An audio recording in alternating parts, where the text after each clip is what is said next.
If you have topics you would like to have us discuss on the Aging Well podcast, please click on the links in the episode description to send us a text or record your message or comments. We'd love to hear from you and how we can help you age well. If you benefit from the Aging Well podcast and would like to support the content financially, please click on the Support the Show link or support our affiliates and advertisers.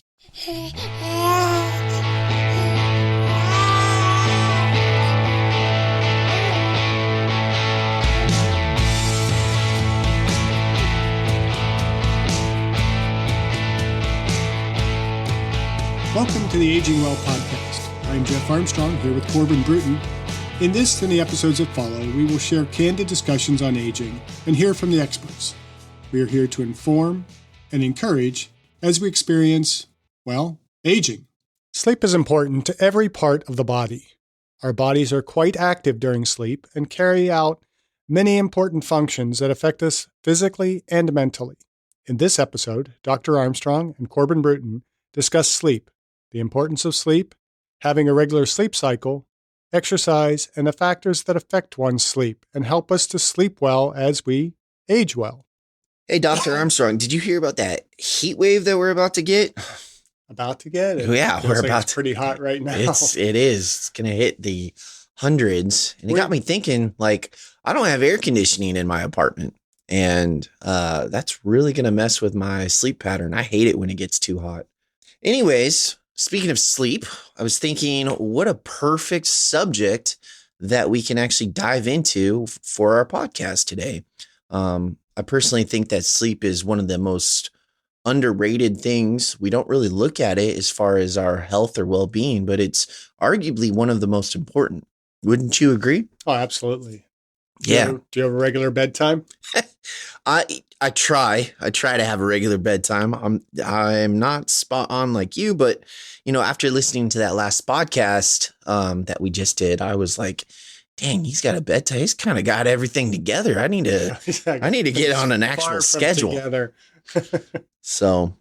But yeah, let's talk about the importance of sleep and what it does to your body, your brain, your mind, your mental well-being, your physical well-being. Let's talk about that. Let's dive into it. Sounds good. All right. So there's a really cool article that's out there by the University of Michigan, and they actually talk about sleep. So I'm going to read a little bit of it. What is sleep exactly? And how does it help us stay healthy? Sleep is an altered state of consciousness where we have to limit the interactions with our surroundings and are relatively quiet and still, depending on the stages of what sleep we're actually doing. Contrary to our quiet physical state, the brain is very active during sleep, carrying out many important functions. Sleep is essential to every process in the body, affecting our physical and mental function for the next day, our ability to fight diseases and develop immunity, and our metabolism and chronic disease risk. Sleep is truly interdisciplinary because it touches every aspect of health. I mean, that pretty much sums it up if you think about it. So the podcast is done, I guess, huh? Just go to bed. Yeah, go to bed.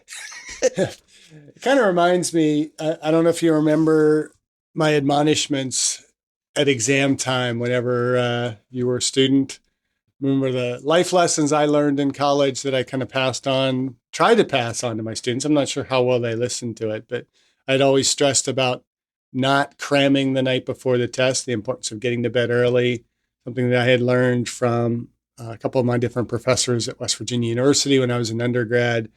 And this idea that you're going to learn more actually by going to bed early, because the night before an exam, your brain is really trying to process and to sort all that information in preparation for the test. And when we're up late, we're not giving the brain the opportunity to kind of process and store that information. And so one of the best things you can do is just get to bed early. And I always joked, you'll have dreams about my lectures in your sleep, but you'll be processing those things. You'll be much better prepared.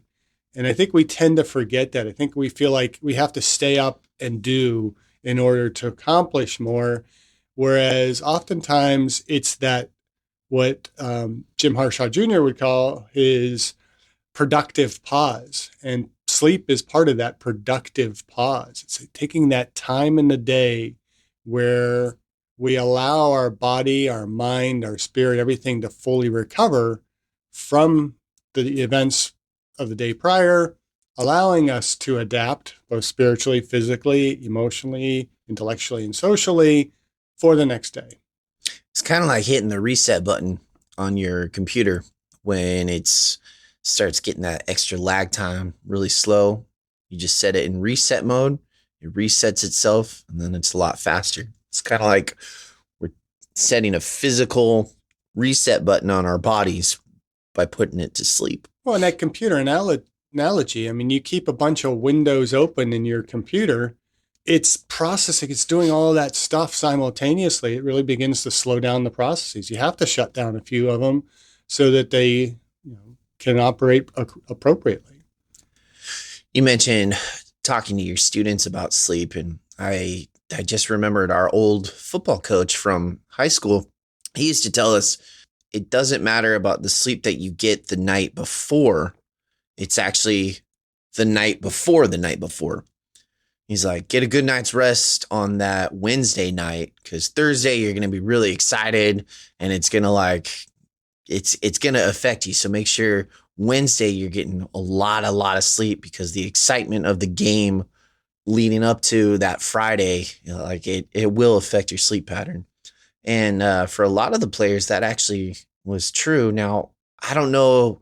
Have you noticed that as a college professor? Have you noticed, probably not, but yeah, I'm not sure how much my students are actually sleeping and listening to me when I tell them to get sleep. But, I see it possibly in my own kids.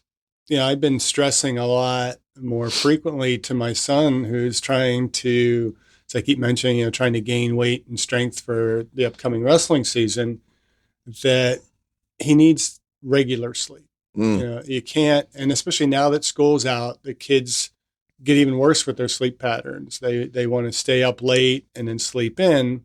And then you have days where you have to get up early. It really throws you off. And I kind of appreciate what he was telling you all, but I think it goes a little bit beyond that. I mean, I really think that, and I think this is pretty sound within the literature, is that regular sleep is most critical. It's not so important it's important, but it's not that we can just kind of make up for all, say 5 days of bad sleeping patterns the night before performance, and then 2 nights before we get 10 or 12 hours of sleep.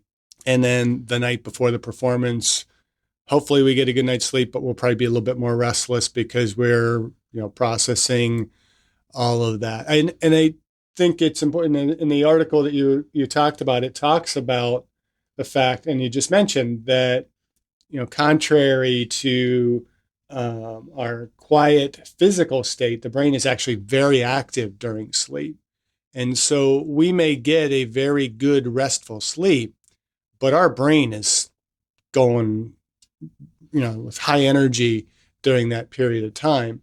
And so the night before a competition, a performance, an exam, or something like that, we may actually, our brain is maybe more active, but our body needs to be more physically rested in order to perform adequately. There's a lot of things that go on during the sleep that help to facilitate physical recovery from exercise and, from just the day-to-day stresses of life. And so I would take that a step further and say, get a regular night's sleep every night and don't deviate from that. What do you think would cause that actual higher levels of brain activity? Is it just your body is fully rested, so you're hitting a deep REM sleep? Is it the fact that your neurotransmitters in your brain are really firing off to kind of just reset the body and get it fully rested and prepped for the next day?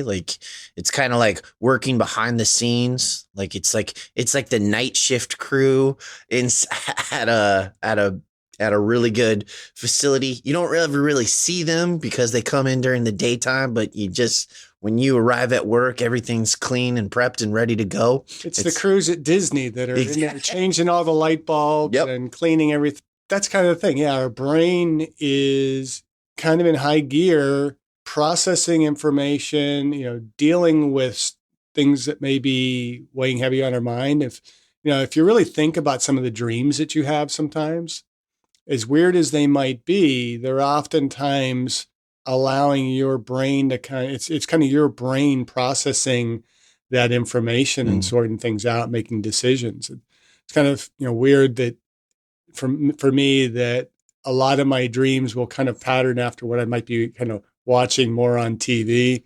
Like lately, I've been watching a little bit more of The Walking Dead. So, zombies tend to be a little bit more into these dreams. But if I really look at them, it's something that I'm trying to kind of sort out, a decision that I'm trying to make or something that I'm trying to process. But also, our brains regulate our hormonal activity Mm. and things like that. And so that increased activity is also very closely tied to our endocrine system and other physiological systems, and just kind of getting them regulated in order to be prepared for the next day. Speaking of dreams, did you know that a lot of people actually don't have dreams? It's because they're never really hitting that deep level of REM sleep. Specifically, those individuals that aren't hitting it, not all of them, but a good majority of them actually have sleep apnea, which is affecting their ability to hit that deep REM sleep. And so because they're not hitting that deep REM sleep and they're not hitting that actual reset button, it's really interesting. A lot of the side effects of sleep apnea, some of the side effects may include depression, forgetfulness, irritability, headaches, which obviously would make sense because they're not getting enough oxygen, restless sleep, morning sleepiness, snoring, dry mouth, gasping for air while attempting to sleep, the sore throat, night sweats, sleep apnea, because they're not hitting that super restful sleep, and it is affecting their brain. They have a 40% increase of getting ADHD, a 73% increase of developing Alzheimer's, 45% percent chance of having depression, a 63% chance of having a stroke, 72% chance of getting diabetes, 76% chance of heart failure, an 83% chance of resistance hypertension, 57% of CAD, 49% of needing an AFib, 24% chance of acid reflux, and 77% chance of being obese.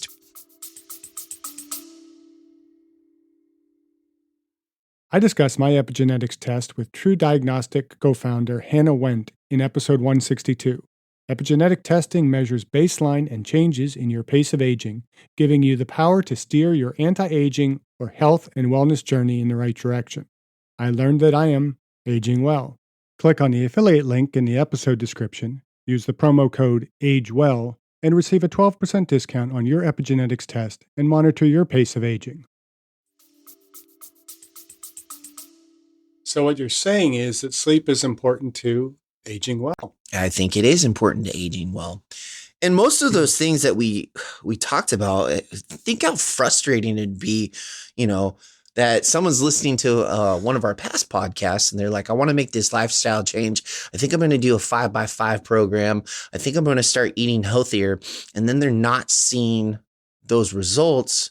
Well, they're not seeing the results that they're wanting to. And it's probably because they're not getting adequate amount of sleep. So their body's not actually recovering, right? And then when your body doesn't fully recover, you're going to seem a little bit more agitated, and then you're going to not get the results, and that's going to affect your mental state.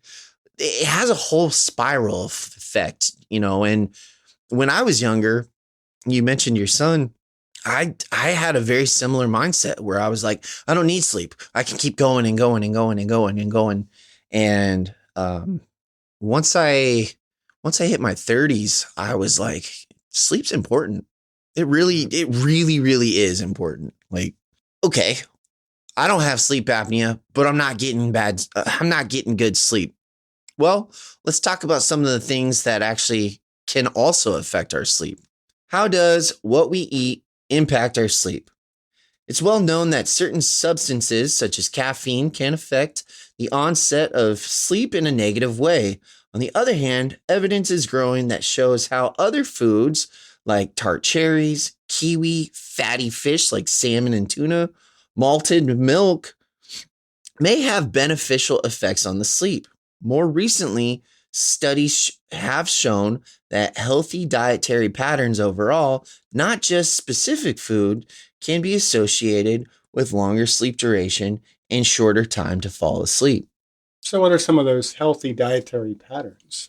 Some of the stuff that's mentioned on there, besides the fruit, it kind of seems like one of the diets that we were talking about not too long Yeah, I ago. think a lot of what we've been talking about with diet for aging well will kind of fit into that. Having not only a regular sleep pattern, but also regular eating patterns, balancing out those meals throughout the day, whether it's intermittent fasting or whether you're going high frequency meal patterns in order to, spacing out your proteins, making sure that we're not eating the foods that are going to be most disruptive of sleep. It's probably not a good idea before going to bed to have, an order of ghost pepper wings or something like that, because it's going to, give you a greater stomach upset that's going to make it harder to sleep.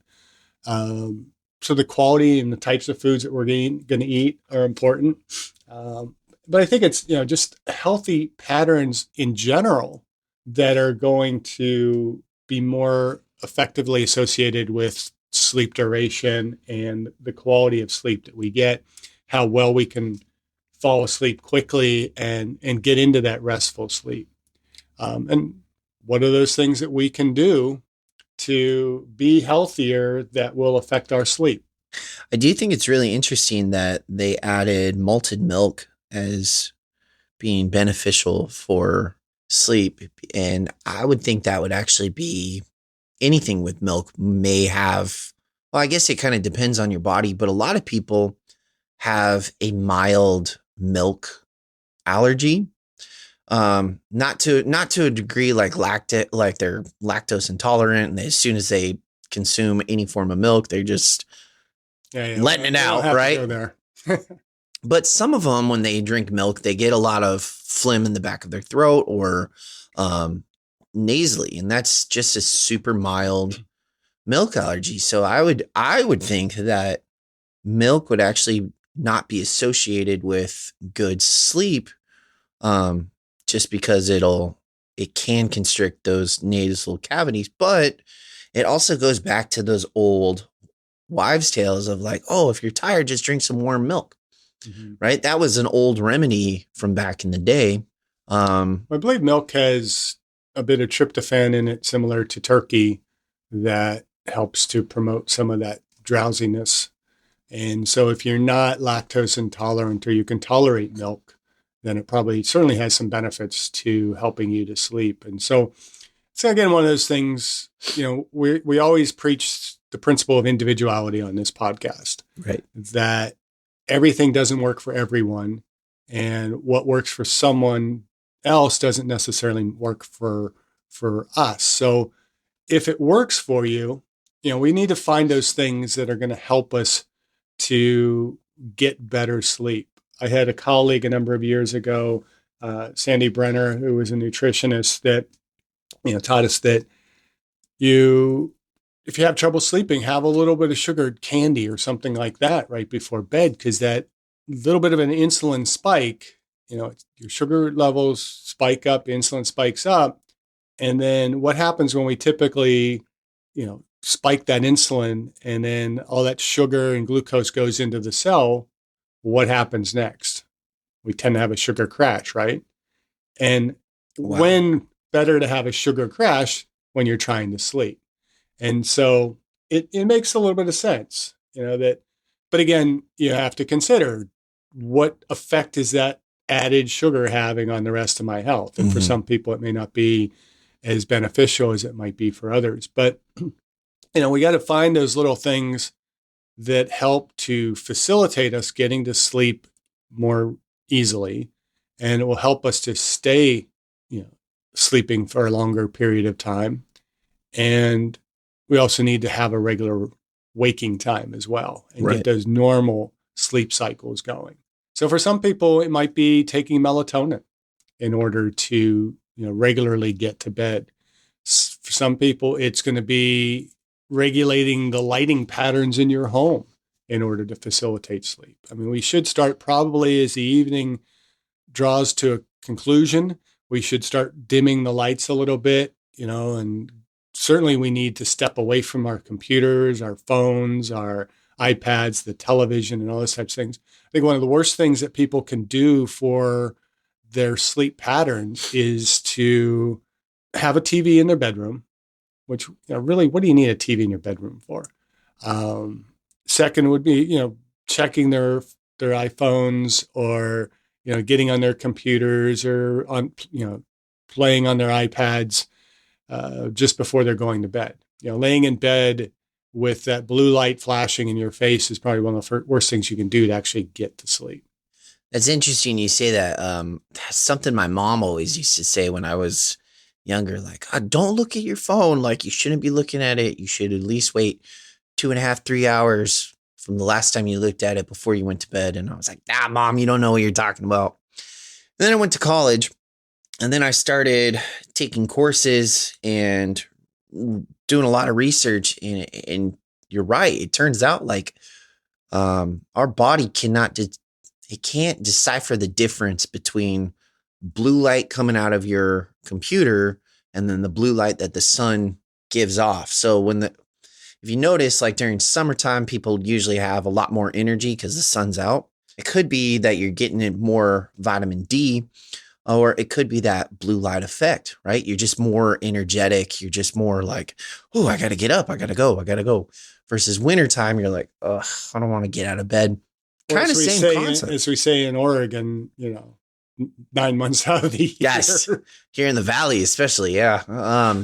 But I think it's really interesting because we're kind of we're living in a world now where we are just surrounded and bombarded with blue lights everywhere. Our phones have it. Everyone has to check their phone right before bed, whether you're checking your work emails or if you're into social media or you're looking at the news, or a lot of people do have TVs and they want to come home and they want to just rest and veg out in front of a TV, or whatever the case may be. We're literally just bombarded with blue light. Most of us work or we're in school and we have to do a lot of research, or we have to do our job on a computer, involving a computer.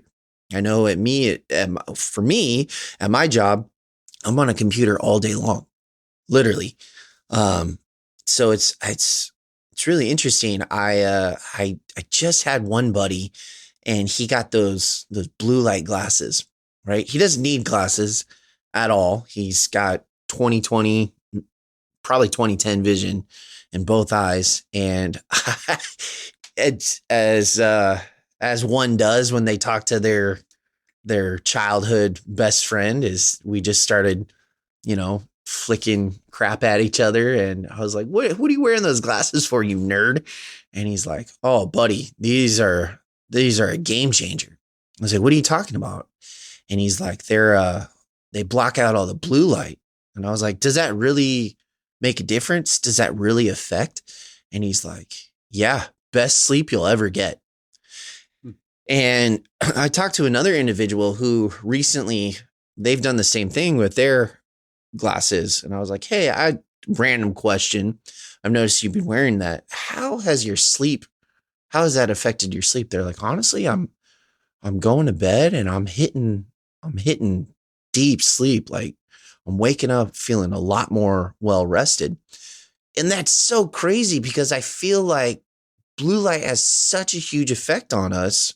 And yet it's completely out of our control. If you really think about it, we have to work on a computer for our job. Maybe it'd be wise to set that blue light or that yellow light setting so we're not absorbing so much blue light. But I don't know. I feel like something that's constantly all around us is affecting us so much.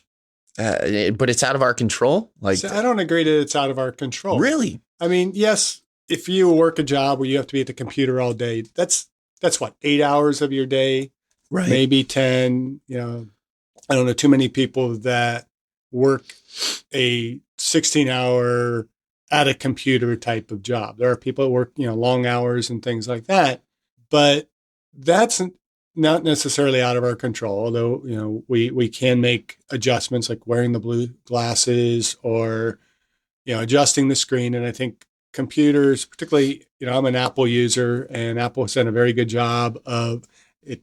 Annoys me sometimes, but the screen changes according to periods of the day. So it kind of becomes black behind. So it reduces that blue light. So it reduces some of that effect. But it is our choice whether we continue once our work is done to come home and get on another blue screen. And I think for a lot of us, especially in our society today, I kind of laughed when you were talking about your mother talking about, getting off your phone or, not looking at your phone. It's like, yeah, that's something my mom has never said to me because it didn't exist when I was a teenager. In the 70s, we didn't really even have the TV to bother us that late at night. I mean, quality TV was generally over by about 9 o'clock, and there wasn't as much distraction for us to stay up late at night. It's not like you can really be on the phone with your friends either because your parents would be yelling at you, get off the phone. Right. Because you only had one phone in the house. It was like Saturday evenings, I think, were usually when we tended to stay up the latest. And that was, I grew up in the era where Saturday Night Live kind of entered in. I grew up in Pittsburgh where we had Chiller Theater on Saturday nights. We were actually one of the last cities to get Saturday Night Live because Chiller Theater was so popular. And that was at 11 o'clock and it was on NBC. Huh. But, I remember many times trying to stay up to watch Night of the Living Dead every time it was on Chiller Theater, and I'd fall asleep. I couldn't stay up late enough. But we didn't have those distractions to force us to kind of stay up. And, we also really didn't have daylight savings time the way we have it now to disrupt those sleep patterns. Now, I think we do have a choice. You didn't have daylight savings in the 70s? I'm trying to remember when that started. I don't seem to recall. Wasn't that invented by Ben Franklin? No, it wasn't invented by Ben Franklin. We certainly didn't utilize it since Ben Franklin's time. I mean, it goes back. I'd have to look at the history there, and that might be a whole another podcast, I guess. But we're not a history podcast, but I know it's relatively new. But and it's something that arguably we probably should get rid of because they just passed, didn't they? That we're getting rid of it next year in 2023. So. I think so, and I think that's a very smart move. It's always been pretty stupid to me to have that. But, there's not too much that politicians have decided that I don't think is stupid anymore. But the idea of screen time, there's a lot going on. I mean, obviously it's the blue light. It's the stimulus to your brain, so you're checking email. Say you get a email from a friend or a text message from a friend that you're not really sure their intention. Are they mad at me? Or they, or is it bad news? And your brain is now struggling with all of that. And it just, again, disrupts all of that normal brain activity that we want to have during sleep. Or you watch a scary movie or, you read something that is, more stressful to you. It elevates that anxiety level in our brains and it makes it much more difficult for us to fall asleep. And we have a choice of when we put those screens away. And again, if you have a regular sleep pattern, a bedtime and a rising time that is relatively stable, give or take maybe a half hour on either side, you're more likely to say, okay, I have a 9 o'clock bedtime. Sounds odd for a 59-year-old. That's my bedtime is 9 o'clock. I went back to having a bedtime. I probably screamed about having a bedtime as a child, but now as a mature, and I put air quotes around mature adult, I need to have a bedtime because I get up early, but I get up and I go to bed about the same time every day. But I can say, okay, 9 o'clock is my bedtime. I got to shut off the electronics and everything. Ideally, it should be at least an hour before bed. Maybe begin to kind of turn the lights down, do something a bit more relaxing. Um, and then, just get ready for bed, start having that preparation for bed. I think we can all turn our screens off at least an hour before bedtime. It's And, doable. the amount of sleep that we need, I think that can be a bit arguable. Much of the literature says that adolescents need about 10 to 12 hours of sleep. Most commonly we hear, we need 7 to 8 hours of sleep as adults. If you listen to Arnold Schwarzenegger, when he said, about if you're sleeping more than 6 hours, sleep faster, right? I look at that and say, okay, well, there's somebody who physiologically certainly needed a lot of recovery time in order to be building the muscles and things that he was doing, and diet had to be in control. To say that, 6 hours is all you really need, and just what he's basically saying is not sleep faster, but sleep better. Yeah. Hit that And, REM sleep. so I would say anywhere from 6 to 8 hours should be kind of planned sleep. And, for me, I look at probably, trying to get to bed about 9 o'clock, getting up, I attempt to get up about 4:30. Sometimes it's a little bit closer to 5 to work out. But say I go, 9 to 5, that's 8 hours of sleep. Now, that might not all be quality sleep. It may take me an hour or so to actually fall asleep on nights that maybe I didn't do things as well as I should have in terms of preparing for sleep. But I can generally get by on 6 hours of good quality sleep if I prepare myself for that. And so I think that is something we really need to consider is what are we doing that is disrupting our quality of sleep? Well, I know there's going to be someone that's listening to this and they're going to be like, these guys don't know what they're talking about. We don't. I'm following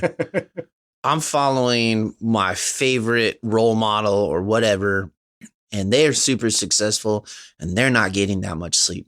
I actually encourage you to do more research on that. If you look at some of the most successful people in this world, Dr. Armstrong is correct. They're getting on average in that 6 hour window of sleep. They're not averaging 2 or 3 hours of sleep a night. Now, yes, there are going to be certain scenarios where they have sacrificed for a short period of time and they've gone into that. But on average, most of those go-getters, most of those really tenacious people, they do set a bedtime for themselves because they also have their ambition and their goals and they know what it is that they're going to achieve. And the more sleep they get and they set that bedtime, that means they can wake up at a certain hour ready to go and hit the ground running. You look at literally anyone who's super successful right now. And if you watch an interview with any of them, they will say that, yeah, I definitely have sacrificed. I was averaging 3 hours of sleep, and now I'm back on a steady sleep schedule. And I'm getting anywhere between 6 to 7 hours. That's a good window for me. I believe, I'm not sure of the specific time, but I recall reading not too long ago about Mark Wahlberg's schedule. Yeah. And he actually goes to bed about 7 o'clock. He does. And he's like, really? Mark Wahlberg goes to bed at 7 o'clock? It just doesn't seem right. But he gets up at like 3 in the morning. Yeah. And he works out, does all that stuff. And he kind of patterns around his family. He's got younger kids. So younger kids are going to bed early. He gets to bed early and then he gets up. And that's one thing I like. I go to bed early. My family laughs at me. Everybody else stays up a lot later than me. They don't listen to me the way I hope my podcast listeners listen to me. But I'm up early. Mm-hmm. And I have most cases, especially on the weekends, I have a good 1 to 2, sometimes 3 hours of just really quiet time available to me to just get things done. I mean, as we record this, everybody else is sleeping in the house. That's why we're recording when we're recording, is because it's guaranteed quiet. But you get a lot more done. Yeah. And I find I'm much, much more productive when I get up early. And I think that's, what Mark Wahlberg is doing. He's allowing himself his most productive time to be the time when there's no other distractions that are going to diminish that productivity. Mm-hmm. And it's funny because when I was younger, I used to be a night owl. And I was like, well, I can get my productivity done at nighttime. Not necessarily, right? Because the older I'm getting, the more I realize the earlier I wake up, I feel like I'm not wasting my whole day. And I feel like I get a head start on it. That's a real interesting mindset. One of the things that you also mentioned was if you're looking at something or reading something or doing something right before bed, it definitely affects your mindset. And us talking about like exercise and all that, it's really funny. There's a lot of bodybuilders that are out there, but one famous one, Rich Piana, he used to always say, and he was a huge advocate, like train your arms or do something right before bed. Get light weights and just do a heavy superset of like 50 to 100 reps at a time and get that blood flow, feel that blood flow, and then go to bed. He goes, that's going to be the last thing that you're thinking about and you're going to be dreaming. And that was just something that he kind of believed in, of that mind over matter.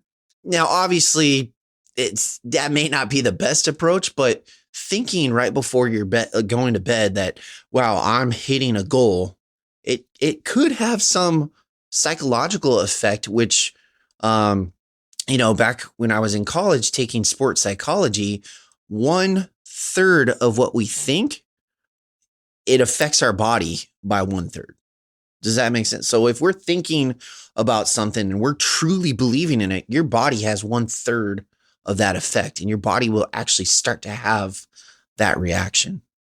Sounds interesting. Sounds interesting. I mean, I'm a little curious about and I would want to probably put a little bit of a disclaimer on the exercising right before bed. I think Correct. what he's saying is not doing an intensive workout, just doing something, getting the blood flowing a little bit prior to bed. I think, principally if he's doing high volume, very low resistance bicep curls prior to bed, he may be benefiting during the sleep of kind of heightened protein synthesis and the higher levels of growth hormone that occur during sleep, because that's when the bulk of our growth hormone is released. And that's why sleep is such an important aspect of recovery from exercise. But I would caution people not to do very heavy exercise immediately prior to bed, because it's going to disrupt your ability to sleep. You generally want to have a good 2 to 3 hours prior to sleep before you're actually, you want to exercise a good 2 to 3 hours prior to sleep. Yes. Thank you for clearing that up. So speaking of the importance of sleep, why is sleep so important for young children?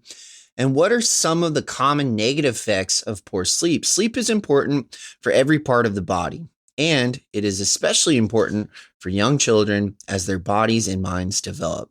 In young children, lack of sleep or poor quality sleep can be associated with difficult behaviors, lower capacity to learn and retain information, and low propensity for poor eating patterns and weight gain. Yeah, which makes it interesting, that over these last couple of years, and we've pushed kids more toward online learning, but also not only just because of COVID and the Zoom classes and all that kind of stuff, but an increasing amount of my kids' homework now is all forced onto the computers. Right. Which there's many, many things wrong with that. For one, the quality of internet varies across the population based on socioeconomic status and things like that. So it can put poorer kids at a disadvantage to learning. But also it's putting kids in front of those screens late at night as they do their homework. Because oftentimes, most kids, as kids are going to put off their homework as late as possible and say, oh, I got that, history assignment I got to do. It's due tomorrow morning and I got to get in. And I know my daughter has been working on homework. It was due at midnight, a certain night, and she's working on it up until midnight. And that's putting kids in front of those screens. That's disrupting their sleep. We do everything how do I want to phrase this? We seem to just do everything wrong when it comes to making kids better prepared to be educated and to learn in school. We have really odd stop times for school. We have athletic events and practices. I mean, for many sports things, kids, my son played football. I forget what grade level it was. They were practicing until like after 9 o'clock. And you get the kid home and get him into bed in time. Come on, that ain't going to happen. They're not going to get their 10 to 12 hours of sleep. We have seriously diminished physical activity time in schools for the sake of sitting in a classroom doing boring assignments and not moving. But we have them doing this homework online, and they're putting them in front of screens. And I reap the benefits of that when I have to grade papers in colleges with kids' penmanship. Just really, I mean, we talk about what grade level students can read at. I tend to say that probably the average college student's penmanship is at about a third grade level. Mm. And so, we have to consider those things beyond just the fact that, what are we doing to educate kids? We want to look at what are we doing to allow them the opportunity to most effectively learn and to grow physically. I mean, if they're not getting sleep, they're not getting their physiological development that they need. Well, and we also talked about the psychological development as well, like the increase of ADD and depression. And then we want to blame COVID on depression. Well, maybe some of this depression is the fact that, these kids are on their computers. Right. Well, and then you also mentioned like they're eliminating physical activity in schools. I do know a lot of schools here in Oregon for a small amount of time. It's since changed, but they cut back budget on PE courses, which I think that should be arguably one of the most important. And a lot of things, a lot of my friends or people that I know, they kind of everyone has a child roughly in the same age bracket in that 5 to 6 range or in that 2 to 3 range. And I was really surprised to see a lot of kids, they have their own tablets or they're using their parents' phone to watch stuff and they're just super engaged. And I'm sure that older generation, like when Sega Genesis or Nintendo came out, they would look at us like something's not right. These kids shouldn't be staring in front of that screen. But for me, seeing a kid with their own tablet, that's a weird concept for me. I don't know. I think it's weird for you. You're a lot younger than me. It's weird for me. And it was something I fought for years. But you kind of get to a point too where, in terms of being able to communicate with your kids, the phones are necessary. Because you don't have landlines anymore, or, you don't have, means of your kids kind of communicating with you to let you know that they need to be picked up from school or this and that. And so, we got phones for the kids much, much earlier than I would have preferred to. And they do overuse them. And it's my son's a little bit better than my daughter, I think, when it comes to phone screen time. Computer screen time might be a little bit different.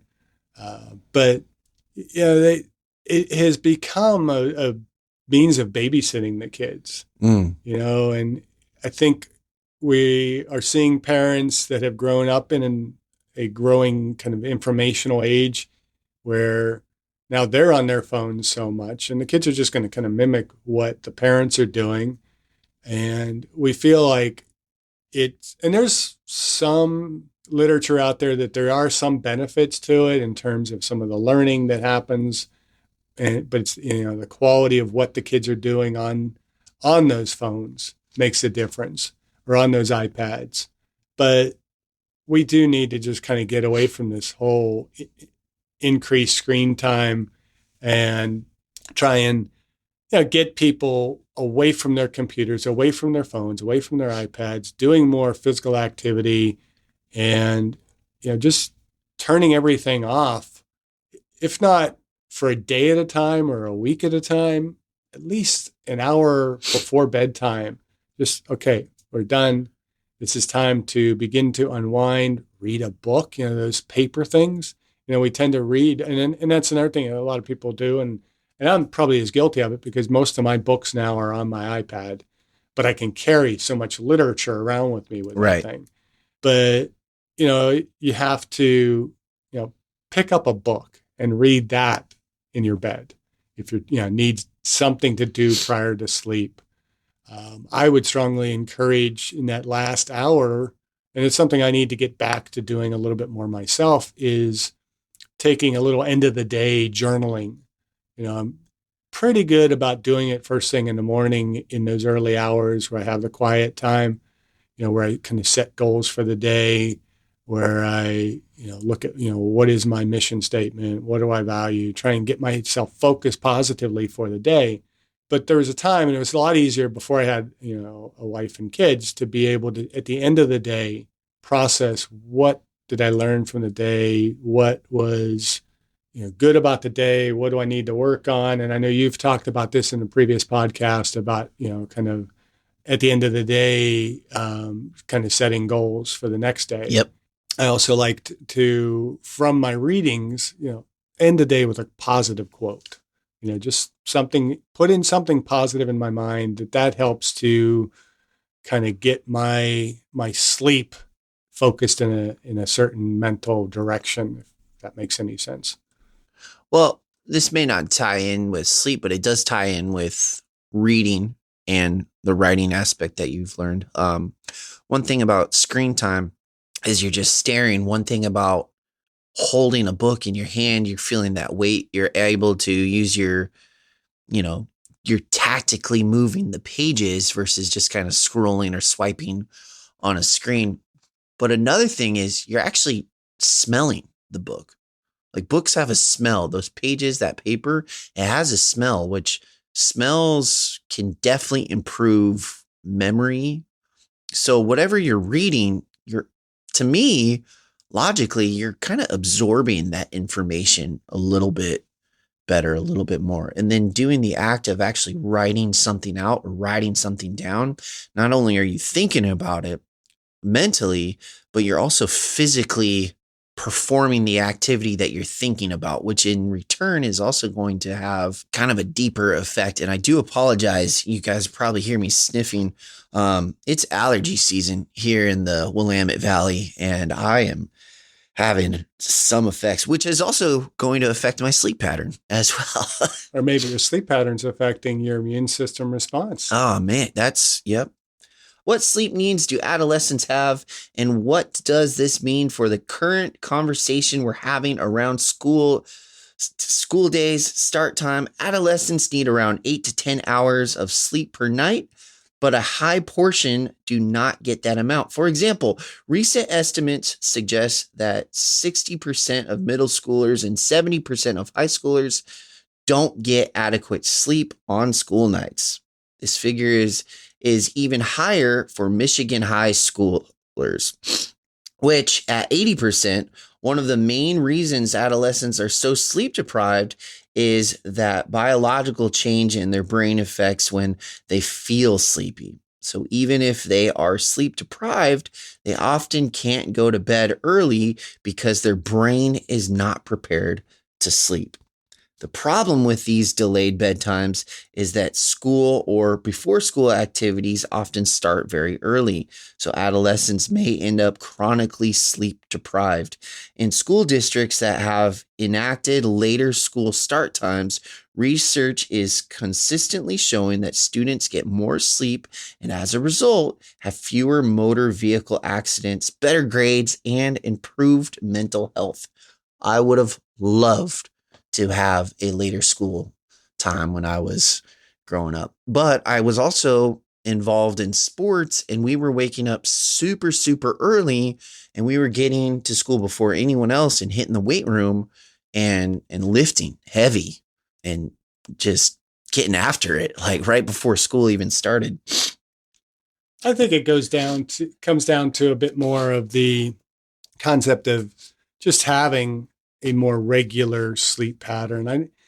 I'm not so convinced of the literature. And I know, I'm stepping out of my science realm, and there are people who do research in this stuff and make these decisions. But, regarding school start times, you know, the fact that, kids need 10 to 12 hours of sleep. And so we push the school day later in the day, as opposed to starting it earlier and getting through all those activities, having more time to get those activities done, and then stressing that the kids just need to get to bed a little bit earlier makes a little bit better sense. I mean, you have a lot of, we have a lot of rural areas in Oregon, and, those kids might be still helping out on the farms and things like that, which is some of the reasons why we instituted daylight savings time when we did. But, I don't know that it's so much being able to sleep later in the day in order to get those hours of sleep. I think we just need to structure the day a little bit better so that kids are getting the things done that they need to do, getting to bed at a reasonable time. And, again, pushing the school day later, and we still have sports and other extracurricular activities after school. We're not benefiting anything by letting them sleep a little bit later in the day. I think they're still going to get the same lack of sleep that they're getting if the school day started a little bit earlier. I think one of the big problems as a parent is that, we have different start times for the different grade levels, which I think is more for saving on bus transit than it really is about, the benefits for the kids. But I think, it puts a lot of burden on parents as well when we have all that different time structure and things like that. I'd complain till I'm blue in the face when it comes to some of that. But the fact of the matter is we just need to find ways for not only our older adults, but our maturing adolescents and our young children to get the sleep that they need. And I think we also have to consider that many of these kids are athletes or involved in other activities. And we know that sleep can benefit athletes by improving recovery time, by improving mood. It will improve mood in all kids.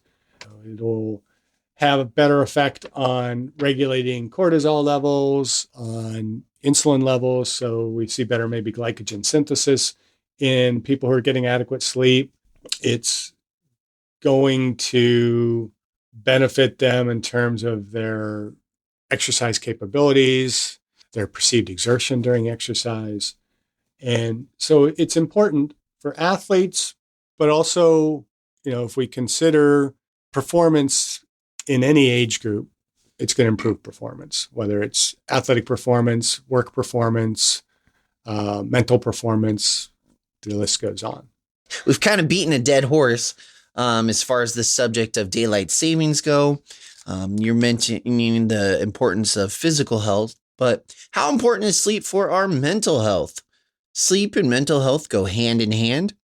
Good sleep is essential for maintaining our baseline mental health, as one night of sleep deprivation can dramatically affect mood the next day. Chronic exposure to poor sleep quality is associated with depression, anxiety, and other conditions. There are also bidirectional association, meaning that experiencing anxiety and depression very often affects sleep, which then impacts the ability to cope with the anxiety and depression and so on. So it's kind of an endless cycle, honestly. If you're not getting enough sleep, you're feeling anxious. And then when you do try and sleep, that anxiety comes in. You're like, oh my gosh, I got to get to sleep. I got so much stuff I got to get done. I'm not going to be ready for the day. And it just kind of builds up that anxiousness. And then with anxiety, it does kind of go hand in glove with depression for a lot of individuals. And then they're not mentally there due to the anxiety, causing them to have effect on their sleep pattern. And then they don't feel like they're being as successful as they can be, which in return is going to affect that depression. And they're going to feel blue, which in return is they're going to feel that, oh no, I gotta get up to this level. I can't be sad right now.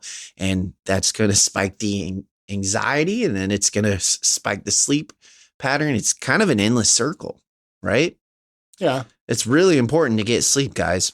And so how do we improve one's capacity to get a good night's sleep? We've talked about having a bedtime, having a raising, so plan sleep into your day. I would say along with that, plan your diet into the day and considering what you eat in specific meals. Find those things that are going to help you to get to bed more restfully. So whatever foods work for you, if it's malted milk or if it's tart cherries or whatever it might be, doing that on a regular basis as part of your sleep preparation, turning off the electronics for at least an hour before bedtime, exercise. Gee, we've got to get around to exercise in this podcast, right? Because that's one of our foundational things. And exercise, we know, improves the quality of sleep. It even has been shown, independent of other regulatory factors, to improve sleep apnea. And that's regardless of weight loss or obesity or any of those kind of things. It's something that is not something that improves the sleep while you're sleeping. Like, if you use the CPAPs, to help you to breathe, those are only helping you while you're sleeping. They're only helping you because you're using it. Exercise is going to help you to be able to sleep more effectively. And all the other things that go along with exercise help to kind of regulate some of those other things, anxiety levels, cortisol levels, growth hormone levels, all those types of things that come along with sleep patterns. And then as well, maybe considering how and when we use alcohol. I was just going to dive right into that. Yeah, we don't want to necessarily be drinking alcohol prior to bedtime. Generally, the recommendation is at least a couple hours prior to bed, not having another drink. Let the alcohol get out of your system. We tend to think alcohol helps us to sleep, and it might kind of put us to sleep. You drink enough, you kind of pass out drunk. That's not giving you restful sleep. That's just giving you drunken sleep, and your body is not going to adapt to that. Which is funny because there's an old wives' tale is like, oh, I'm just going to have a nightcap before bed. I'm just going to have that cocktail or that shot of whiskey. That older generation, when I used to work at that assisted living, there's a few residents where it was in their medical charts. I don't know how they got it approved by a doctor, but it was. Some of them would take one shot of bourbon right before bed. To me, I don't sleep very well if I drink, this article kind of dives a little bit into that. There's several studies out there that alcohol really affects our sleep pattern altogether. You don't get a good night's rest. You do not get a restful night's sleep either. Yeah. And, again, it goes back to that individuality. I think we have to evaluate what are we doing and is it having a positive effect on our sleep patterns or a negative effect? And for some of those people, that shot of bourbon prior to sleep done habitually has a positive effect on their sleep. I'm not going to kind of question a doctor's prescription for that. I certainly, drinking heavily before bed is not going to be good. Ideally, it should be, at least a few hours before bed, so that nightcap idea maybe is a little bit more to kind of unwind, to relax our brains a little bit, and then we move towards sleep.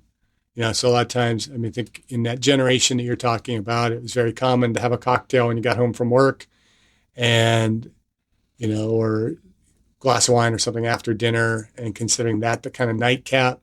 But then they might be, sitting and reading and doing something else prior to bed. So again, I think it really comes down to what is impacting us individually in our sleep, and what can we do to change that, to give ourselves better quality sleep so that we are going to be healthier. We're going to have better immune function.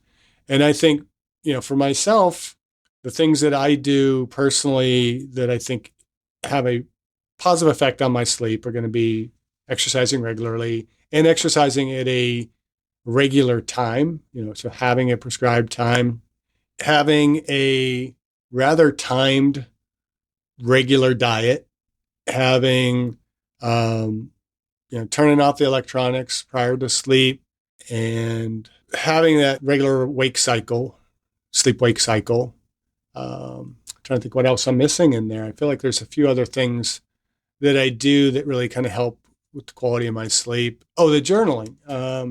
Having a regular journaling pattern, a kind of a growth focused pattern in your life. Whatever you choose to do. I mean, just having certain regular daily pattern to your life is going to go a long way toward sleeping. So, okay, you got to have that drink once a night.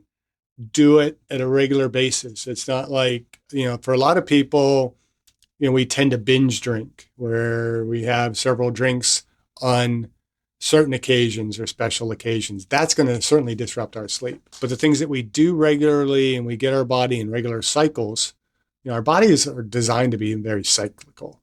We have a sleep-wake cycle, getting that melatonin cranking up when it's supposed to, having regular light-dark cycles, and so as it gets close to bedtime, closing the blinds and turning down the lights and allowing our bodies to begin to prepare to go to sleep, it'll be much better than having all the lights on, blast them on, and then turn them off. It's bedtime. And so those are the things I would strongly recommend for us to do in order to, shall we say, sleep well as we age well. Yeah, sleep well as well, you've definitely mentioned it throughout the whole thing. Like, it's critical. Sleep truly is critical. And it's not only good for your physical health, but your mental health, your emotional health, and all of this ties in with aging well. Yeah. Another thing I was going to say too is that well-centered fitness approach. When we consider the balance between our spiritual, our physical, our intellectual, emotional, and social, all of that, that works to counter some of the anxiety that we might have that might be impairing our sleep. It gets our mind focused away from kind of our own self-interest to the interests of others. It, again, physical and the spiritual are very closely tied. All those things are going to help to impact our ability to sleep and obviously then age well. Aging well. Thank you for listening. I hope you benefited from today's podcast. And until next time, keep aging well.